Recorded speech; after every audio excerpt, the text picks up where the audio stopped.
El Grifo, ideas fluyendo.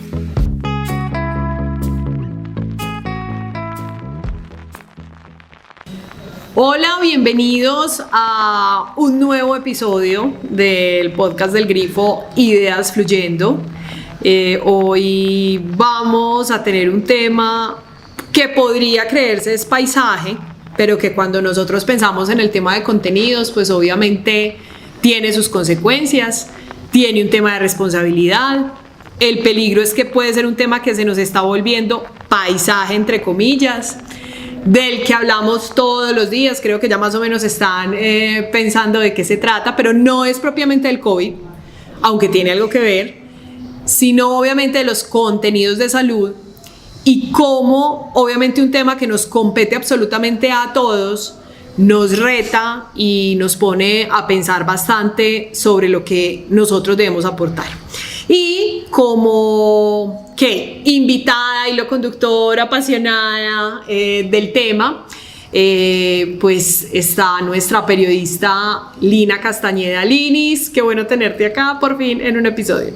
Qué dicha, y más un tema que me interesa y me apasiona tanto, que es, como tú dijiste, una pasión en mi vida. Total, entonces ese ha sido un enfoque muy interesante, sé que lo van a disfrutar mucho y bueno, bienvenidos. Y bueno, lo que siempre digo, publiquen comentarios, que no sea pues un monólogo, sino que realmente todos empecemos a participar.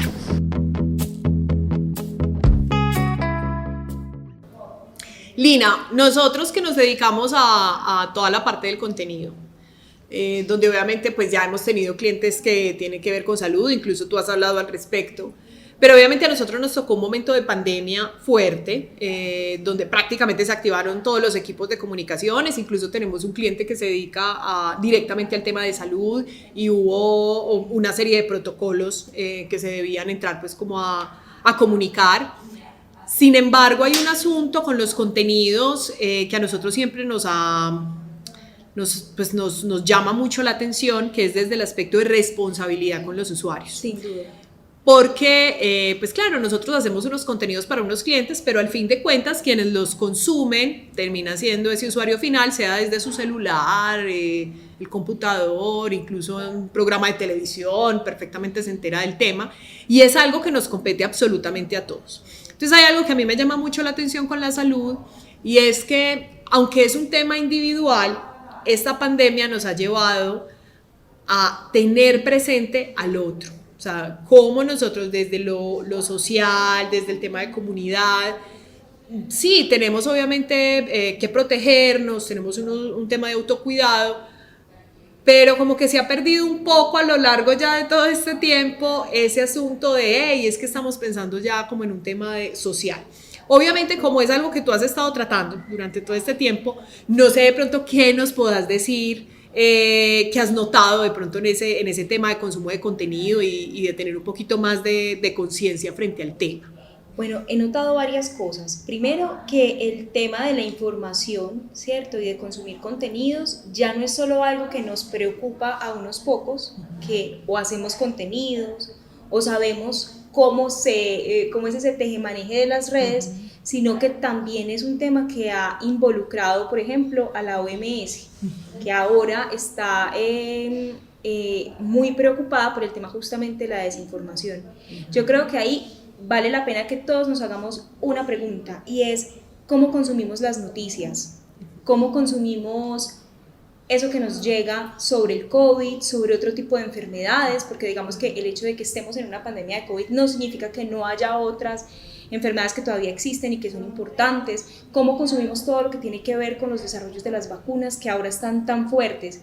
Entonces creo que esa pregunta es fundamental porque, por ejemplo, la OMS desde el verano del año pasado, junio, julio del año pasado, promulgó el término de infodemia, que es otra pandemia, incluso que ellos dicen que es una pandemia mucho más peligrosa. Sí. Porque es una pandemia con desinformación. O sea, a ti te llega un montón de información que llega a través de todos los medios, WhatsApp, Instagram, Facebook, Twitter, la televisión, la radio.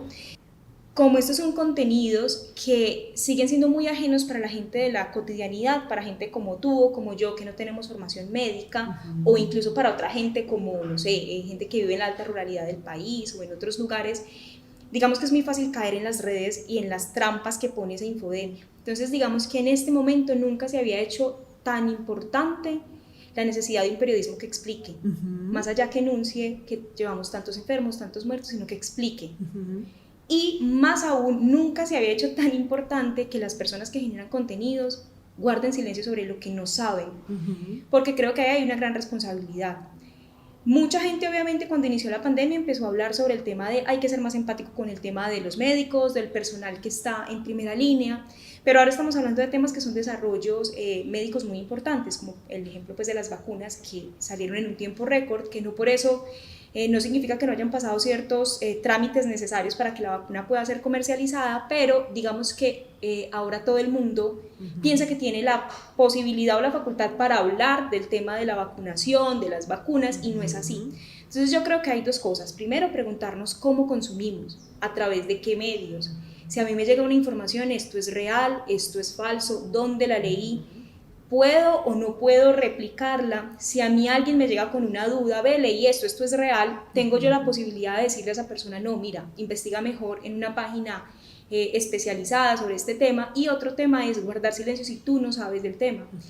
Y creo que ahí es donde ha habido mucha desinformación, porque hemos escuchado políticos, modelos, en fin, hablando de puedes inyectarte o puedes tomar X o Y medicamento, o incluso cosas que no son medicamentos y que nos hemos dado cuenta que derivan en temas médicos, en gente que ha ido intoxicada al hospital. Entonces yo creo que ahí es importante, si tú no sabes del tema, guarda silencio. No siempre uno se tiene que pegar de cualquier tendencia, y más si uno no sabe de qué se trata. Incluso ahí estás casi que aludiendo a un tema que se puede considerar utópico en redes sociales, que es guardar silencio. Si no sé, no tiene que opinar. Porque si vamos a los algoritmos y las plataformas en redes sociales, lo que nos proponen es, si no sabe, por lo menos tenga una reacción, ¿no? Que es lo que nos propone Facebook. Incluso pues que Jorge Santamaría publicó justamente todo el tema de la celebración que a veces se da en estas redes, pero que nos llevan a tener como una poca conciencia del otro. Es que yo creo que siempre hay que aludir a eso. Incluso leí hace poco lo que está pasando y como que es una técnica, porque obviamente hay un tema comercial ya con la vacuna, claro. Y es una técnica que están tomando como ya desde rastreos que se han hecho con la parte de la vacuna rusa, que incluso creo que ya negociaron con Argentina, creo que también están con Ecuador, sí. No sé. Pero decían que una de las técnicas era a partir del meme, y el meme, que obviamente es algo que nos hace reír, que nos divierte y que la mayoría de pronto lo compartimos con situaciones más cotidianas, más de pronto de reírnos un poco, ya sea de situaciones amorosas o frente a nuestra vivencia frente al COVID, más que desde un tema científico. Están aprovechando ese formato para desinformar, porque es que si te pones a pensar, el meme lo que hace es que toma una captura en cuanto a imagen que te haga reír o te exprese alguna emoción y pone cualquier tipo de texto que haga como alusión a algo, y es el mito. O sea, alrededor de toda la desinformación empiezan una cantidad de mitos, y ocurre es que estos personajes desde sus espacios individuales, los famosos, los influenciadores, en fin, claro, tienen una vivencia personal. Y yo a veces siento que como estamos generando contenido de una forma tan orgánica, se nos olvida un tema de audiencias. O sea, así estemos contando los likes que tengo, como que no logro concebir que yo influyo en alguien o algunos de los que puedan ver el tema. Incluso ocurrió hace poco con la modelo, donde recomendó algo que inmediatamente lo que tenía que ver como el ente regulador dijo, no se le ocurra, usted tiene obviamente un parte de responsabilidad porque usted es una persona famosa. Es como tener presente ese tipo de consecuencias. Es que yo a veces dentro de lo que observo en nuestra relación con el celular es que como es algo tan personal, tan íntimo, como tan individual, como que eso nos hace olvidar un poco de, hey, vení, es que a mí me puede ver una persona esto en un momento donde incluso ya había leído algo que no tenía, que era desinformación, yo casi que lo reitero, y eso ya se empieza obviamente en un tema donde lo comparten en el grupo de WhatsApp de la familia, luego eso sí. Se vuelve una espora miedosa. Es una bola de nieve, y de hecho no es solo en este tema de pandemia, que obvio, digamos que antes de la pandemia, antes de marzo del 2020, que es cuando la pandemia llega a Occidente, pues digamos, y empieza todos los países a empezar a cerrarse, algunos antes, algunos en febrero, otros ya en marzo, digamos que la gran cantidad de países en marzo, claro, la salud se vuelve un tema súper importante. Nadie hablaba de vacunas, de salud, de inmunización, nadie hablaba de eso, pero una pandemia nos pone a hablar de salud.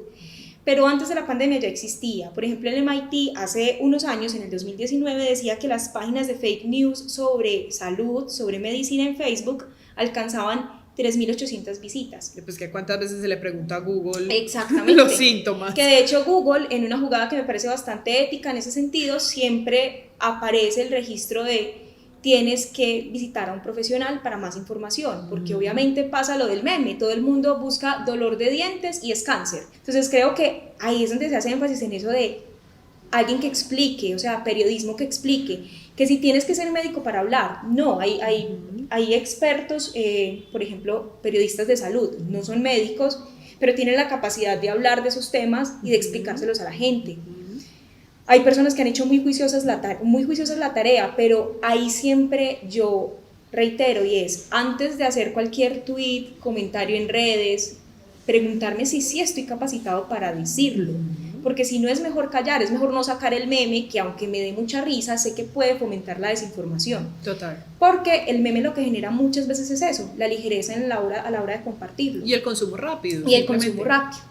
Por ejemplo, otra cifra que cuando la investigué a mí me dejó impresionada es que en Statista sacaron como cuáles son los países en Latinoamérica que más desinformación se había generado en torno al COVID en el 2020, y México ocupó el primer lugar, que es un deshonroso primer lugar, y la red que más se utilizó para transmitir esas noticias falsas fue WhatsApp, claro, con un 40.8%. Y el problema que están teniendo, lo que pasa es que la información en redes, entre más segmentos cerrado, parece ser más efectiva.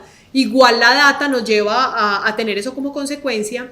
Y mira que ahora con toda esta polémica de WhatsApp, Telegram, Signal, como ellos están con un código cerrado, lo que está ocurriendo es que todos estos de teorías de conspiración, en fin, como les han hecho el feo en Facebook, en Twitter, en estas que son redes sociales, están migrando a estas donde ya crean incluso un nicho mucho más cerrado y particular, y el problema es que ahí sí ya no hay control de nada, o sea, ahí ya cada uno empieza a conspirar y a decir una cantidad de cosas. Hace poco leía justamente en el New York Times eso, que si con estas redes, que bueno, siempre han existido, digamos que Telegram, Signal, existían incluso antes de que WhatsApp, de que WhatsApp tomara la decisión de compartir información con Facebook, que es su casa matriz.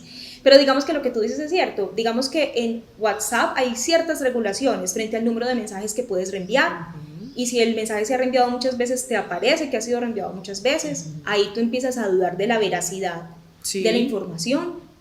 Pero por ejemplo en redes como Telegram no, en estas aplicaciones de mensajería instantánea tú puedes reenviar contenido. Y puedes hacer grupos cada vez más cerrados. Y más cerrados pero más grandes, o sea, hay una cantidad impresionante de personas que se pueden unir a un solo grupo de discusión en Telegram. Entonces digamos que lo que dices es completamente cierto, como hay esos nichos cada vez más cerrados que evaden, digamos, el control de Twitter, de un Facebook, que ya de por sí le dijeron no más. Vamos a tener un control más estricto de fake news en cuanto a vacunas, política, etcétera. Digamos que eso ha hecho que mucha gente migre, que si esa migración es mala, no necesariamente, pero ahí siempre la pregunta siempre va a recaer en uno cómo consume esos contenidos. Yo creo que ahí sí hay que ser tremendamente responsable, y más en temas que uno no maneja. Por ejemplo, es una evidencia personal.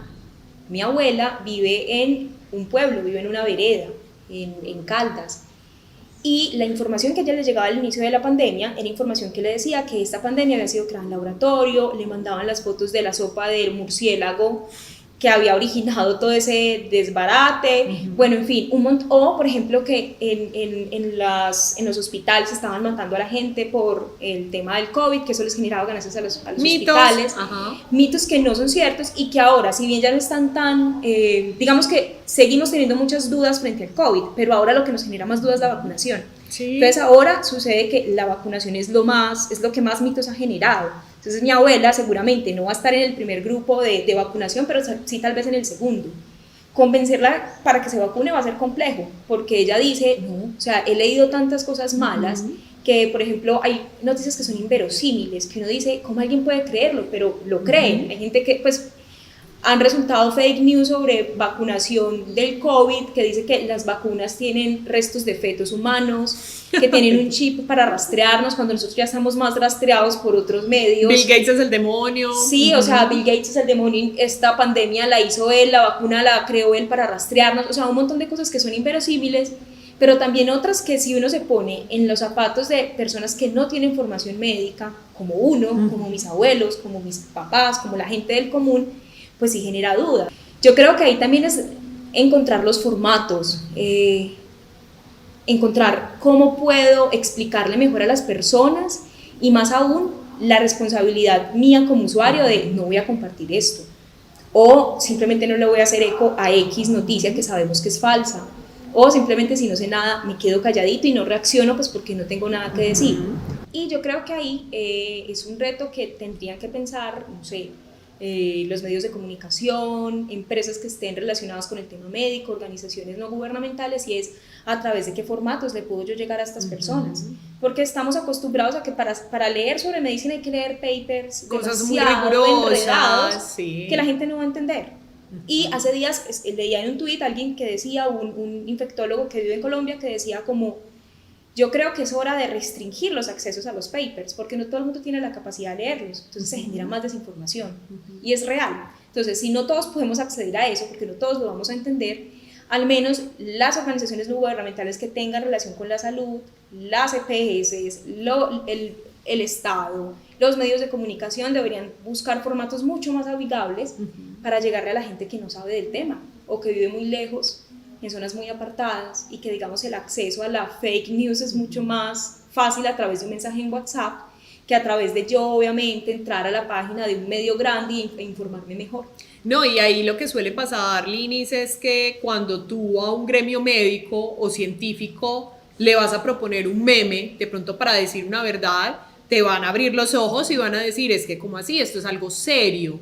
Y creo que esa es una reflexión frente a la flexibilidad, frente a entender que pues, igual el lenguaje no es algo muerto, o sea, el lenguaje y la forma en la que nos comunicamos obviamente se adapta a las épocas, pero a veces siento que precisamente esa rigidez o ese temor a verse como banales los lleva muchas veces a perderse esa oportunidad de llegar también, así sea frente a estéticas más populares, a transmitir la realidad, o sea, ¿qué está pasando? Lo otro es que, lo más seguro es que quienes nos están escuchando han oído hablar mucho sobre la posverdad, ¿no? Entonces, donde el científico, el intelectual, el que realmente sabe, pues está así mucho en una sumatoria de fuentes, pero eso es algo muy complejo que genera todo este tema de las relaciones tribales en redes, y es que yo ya no me baso en el conocimiento, sino en lo que opinamos muchos sobre algo para que se convierta en mi realidad, ¿no? Eso es algo que estamos viviendo y en parte es una reflexión que deben empezar a tener estas organizaciones, estos gremios, donde obviamente el paper es válido porque también hay un segmento que le interesa el tema a profundidad y está dispuesto a ese tema del tiempo.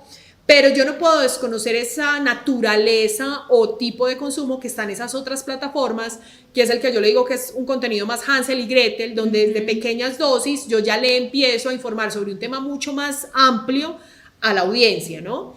Entonces yo creo que esta pandemia, desde la parte de contenidos, también ha llevado a una transformación en cuanto a cómo percibimos la ciencia, lo médico, la salud, porque nos tocó, o sea, fue de frente. Ahora, creo que existe esa necesidad también un poco del debate, o sea, a veces creo que esa especialidad, ese tema de conocimiento, lleva muchas veces a hacer ver a los otros como es que tú no sabes y tienes que escucharme. Entonces, realmente el asunto es que siento que esta pandemia obviamente nos transformó en muchos aspectos, desde lo humano, desde lo social, desde autocuestionarnos, pero creo que desde el mundo de los contenidos, que es lo que nosotros manejamos, sí nos ha llevado a tratar de comprender cómo es que ese contenido, por muy pequeño que sea, que le llegue a una persona, qué tipo de valor le va a ofrecer, sí, ¿no? igual hay un tema desde los ámbitos de poder, desde el tema ético, que hay que empezar a analizar, o sea, ya viene el run sobre el tema de un mercado negro de vacunas, como la negociación. Entonces, frente a eso, tú decías algo que es válido y es como tener esos medios de confianza. Yo siempre he dicho que obviamente hay medios tradicionales donde no son perfectos, pero que sí por lo menos tienen un paso a paso de corroborar información, fuentes que son de confianza. Entonces creo que sí, ya nosotros como usuarios no podemos tragar entero, tenemos que empezar a tener una actitud de sospecha. Eso es algo que a uno siempre le dicen, siempre sospeche, si les llegó algo por WhatsApp con alertas, cuidado, tal, sospeche, ya parta de eso.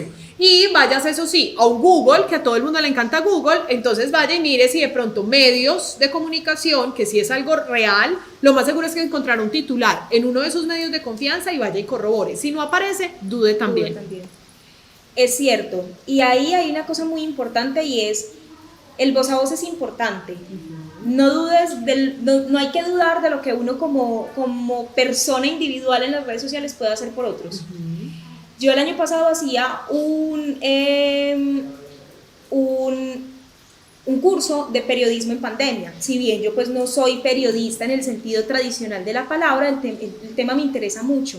Y alguien decía si tú sabes que eso no es real, dile a la persona que está al lado tuyo. Esa persona le puede decir a otra persona. Y ahí vamos intentando desanclar como esa información que es no verídica. Entonces creo que no podemos también dudar de eso. Y otra cosa muy importante es dejar de temerle, como tú decías, al verme light o al verme muy trivial.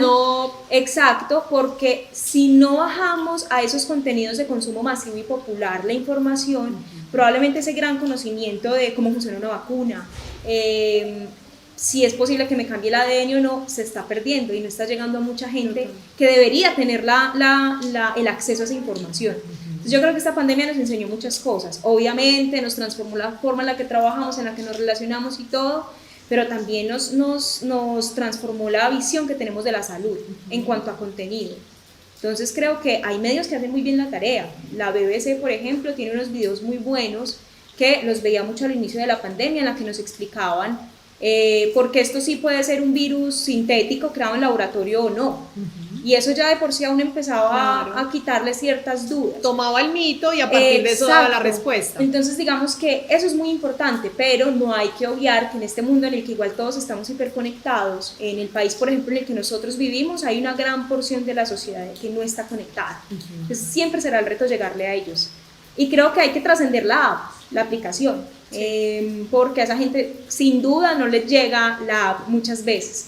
Entonces sí, yo creo que esta pandemia nos enseñó también a eso, a los que nos gustan por ejemplo los contenidos de salud, de medicina, la ciencia, es cómo hacer eso que es intraducible, más traducible para las personas que necesitan conocerlo. Eso para mí es, y también es maravilloso ver digamos en la agenda. Antes trabajaba en un medio y la salud era un tema muy... Sí, como de relleno. Sí, de relleno. Necesitamos una notica de salud para rellenar la edición del domingo.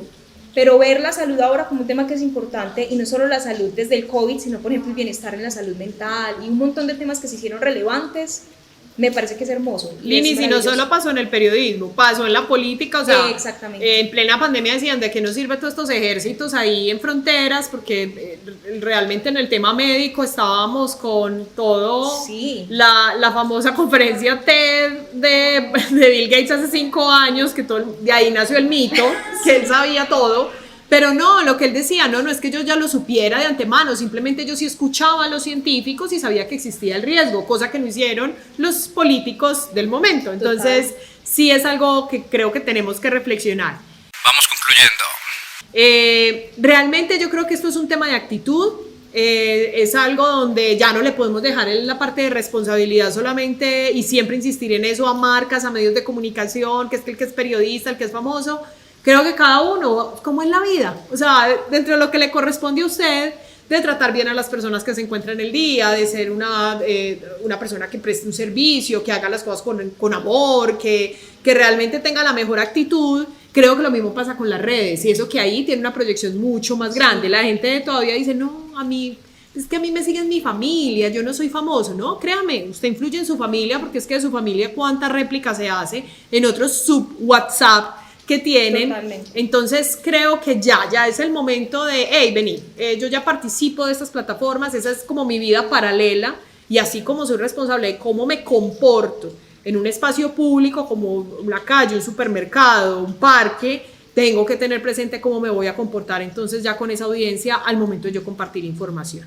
Sin duda. Y tener en cuenta algo que es muy importante. Las noticias falsas siempre se van a transmitir mucho más fácil y más rápido que una noticia real. Sí. Entonces ahí tenemos que tener como ese radar muy bien activado, que no es necesario ser periodista para tener el radar activado y saber que una noticia es falsa o no. Total. Lo que tú dices, googleela antes. Si nos llega un mensaje de WhatsApp con muchas alertas y flechitas rojas, sabemos que están hablando probablemente bobadas, que lo que digan no sea real.